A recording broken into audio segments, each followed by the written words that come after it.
कमला नदी है, वहाँ पे कमला नदी को पार करने के लिए हम लोगों को पैदल जाना पड़ता था, नाव से पार करना पड़ता था। उस पे आज नहीं, एक तरफ से चारों तरफ से 4 पुल बन चुकी है और चारों पुलों पे अभी भी यातायात की बेहतरीन व्यवस्था है। मैं पूरी बिहार की बात ना करूं, जहां से मैं बिलोंग करता हूं, मिथिला से मैं बिलोंग करता हूं। मिथिला में आप जाकर देखिए, जिस तरह से दिल्ली में दिल्ली हाट है, वैसी व्यवस्था है मिथिला में। मिथिला हाट बन चुका है, जो एक पर्यटक स्थल बन चुका है। मिथिला के लोग जाते हैं अपने परिवार के साथ वहाँ घूमने के लिए और वहाँ पे जो है सैलानी पहुँचते हैं। दूसरी बात, वहाँ पे आप देखिए हाईवे, दरभंगा से झंझारपुर होते हुए हाईवे बन गई, जो सिलीगुड़ी तक असम तक पहुँचती है और इधर दिल्ली तक पहुँचती है। उसके बाद आप देख लीजिए मिथिला में, आप दरभंगा में जो है एयरपोर्ट बन गई है, दरभंगा में एम्स बनने जा रही है। तो ये सारी व्यवस्था हुई है और विकास हुआ है इस एनडीए की सरकार में। मैं बिहार दरभंगा से बिलोंग करता हूँ। दरभंगा से है। बिहार में जब हम रहते थे, बिहार में एक पटना में पुनाचक एक जगह है, पुनाचक पोस्ट ऑफिस रोड।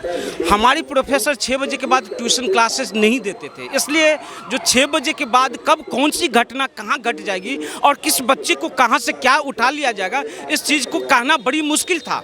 इस बात को समझिए, बिहार में जिस तरह से क्राइम रेट था, जिस तरह से दिन दहाड़े वहाँ पे लोगों को उठा लिया जाता था, यहाँ तो छोड़िए, वहाँ आप देखिए बिहार में जब लालू की बेटी की शादी हुई थी तो साधु यादव ने एक शोरूम से सोफा उठवा लिया था, एक शोरूम से 4 व्हीलर उठवा लिया था, केवल बारात को स्वागत करने के लिए। उतना ही नहीं, आप देखिए चंपा विश्वास की घटना, शायद आपको याद होगा। चंपा विश्वास थी कौन? वहाँ पे पीके विश्वास का पत्नी, जो आईएएस ऑफिसर, उसकी पत्नी के साथ बलात्कार करता था कौन? जो बिहार में महिला विकास मंत्रालय की जो मंत्री थी हेमलता यादव, उसका बेटा था, उसका नाम था मृत्युंजय यादव। मृत्युंजय यादव उसके घर पे जाकर आईएएस ऑफिसर की पत्नी को बलात्कार करता था और जब उसकी पत्नी अवेलेबल नहीं जाती थी तो उसकी बहन के साथ, उसकी माता जी के साथ, उनकी नौकरानी के साथ बलात्कार करता था। उस पे आप समझिए, एक आईएएस ऑफिसर भी वहाँ पे बिहार में सुरक्षित नहीं रह सकता था। ये बिहार की हाल फिलहाल में आप बिहार गए हैं कि नहीं गए? बिल्कुल गए हैं। ये आप आपको क्या लगता है कि वहाँ क्राइम बिल्कुल खत्म हो गया अभी? नहीं, देखिए कहीं भी आप इस चीज़ को स्वीकार कीजिए, दुनिया में कहीं भी क्राइम को बिल्कुल जीरो आप लाकर खड़ा नहीं कर सकते हैं। अमेरिका में भी आज भी दिन दहाड़े गोली चलता है, वहाँ पे आपने देखा होगा, जो एक शोरूम में क्या कहते हैं, मॉल में जाकर बिहार में तो अभी हाल फिलहाल में एक शोरूम की लूट हुई है दिन दहाड़े। तो जीरो तो नहीं हो सकता है। तब बिहार में जो इससे पहले, नीतीश से पहले जो व्यवस्था थी, नीतीश से पहले जो जंगल राज थी, वो जंगल राज उस पर कहीं ना कहीं अंकुश लगा है। लेकिन इसके अलावा ये भी मैं स्वीकार करता हूँ, इस 5 साल के दरमियान में बिहार में क्राइम रेट बढ़ा है। ये भी मैं कोई पार्टी से मैं बिलोंग नहीं करता हूँ। तो जंगल राज कह रहे हैं, पर लालू यादव और उनके समर्थक ये कह रहे हैं कि पिछड़ों को, दबे कुचलों को साहस मिला था, एक बल मिला था और वो उठे थे। इसको जंगल राज नहीं कहते हैं। देखिए, लालू यादव ने केवल, देखिए वहाँ पे दलितों और यादवों को केवल ठगने का ही काम किया। इस चीज़ को समझिए। कोई यादव आप मुझे बता दीजिए एक एग्जाम्पल जिसका लालू की सरकार में अगर किसी का विकास हुआ हो? बिल्कुल नहीं है। केवल ठगने का काम किया है।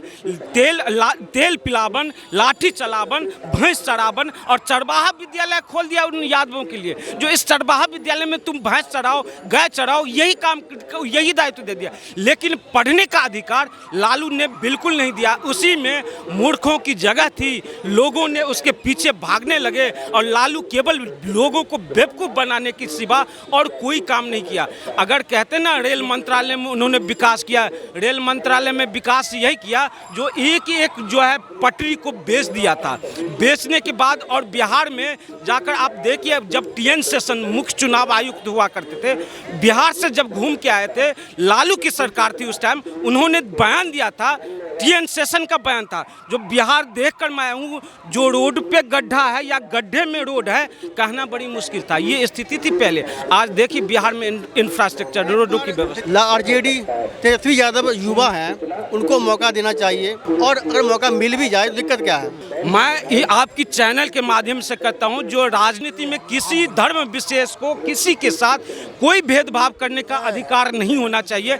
हर किसी को बराबर अधिकार मिलना चाहिए, चाहे कोई कोई भी पार्टी हो, लेकिन तेजस्वी यादव केवल तुष्टीकरण की राजनीति करने की कोशिश करते हैं। आप देख लीजिए, जब से वो राजनीति में आए हैं केवल तुष्टीकरण की राजनीति के अलावा और उन्होंने कोई काम नहीं किया, केवल तुष्टीकरण। और यही विभाजन और विघटन की राजनीति इसको हम कहते हैं, और इस तरह की विघटन की राजनीति बिल्कुल नहीं होना चाहिए जो समाज में द्वेष पैदा करे, समाज में भेदभाव पैदा करे। विपक्ष ये कह रहा है लगातार कि नीतीश कुमार जी की अब उम्र हो चुकी है, सठिया गए हैं, बोलने का उनको ढंग नहीं है, अब क्या करते हैं, बहुत कुछ कर जाते। अब हाल फिलहाल में पीछे वीडियो वायरल हुई, गमला जो है तो माथे पर धर दिया उन्होंने, तो काफ़ी जो है तो चीज़ें हो रही हैं और कह रहे हैं कि अब वो सीएम पद संभाल नहीं सकते हैं। अब एक युवा चेहरा को मौका देना चाहिए।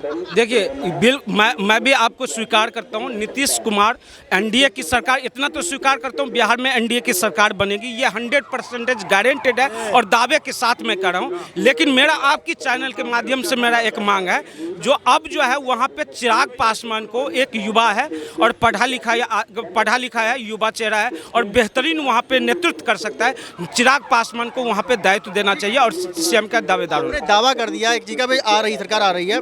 पर मैं आपसे एक क्वेश्चन पूछना चाहूँगा कि आपके स्टेट में, आपके ज़िले में नदी कोई जाती होगी, नदी है, उसमें कितने पुल हैं और कितने ढह गए?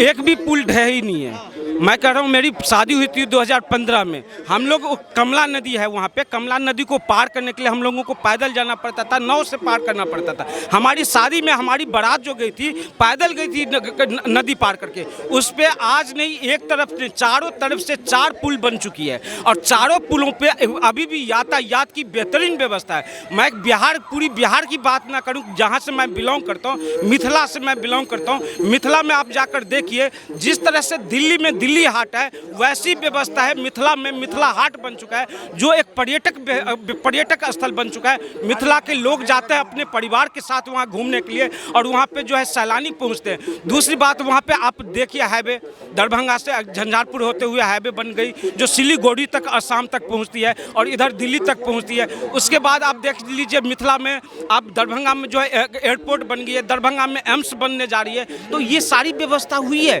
और विकास हुआ है इस एनडीए की सरकार में। आखिरी क्वेश्चन पूछूंगा आपसे कि बिहारी जो है देश की हर कोने में मिल जाएगा आपको लेबर करता हुआ, आखिर क्यों?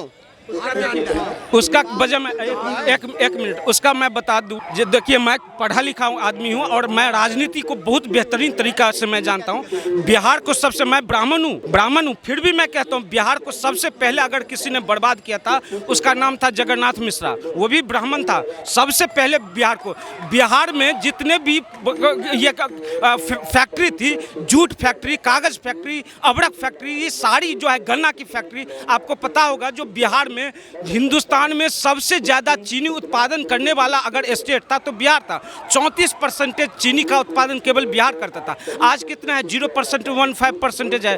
तो उस सारी फैक्ट्री को बंद करवाने का काम किया था केवल जगन्नाथ मिश्रा ने। जगन्नाथ मिश्रा के बाद अगर कुछ बचा खुचा रह गया तो लालू ने उसको पूरी तरह से बर्बाद कर दिया।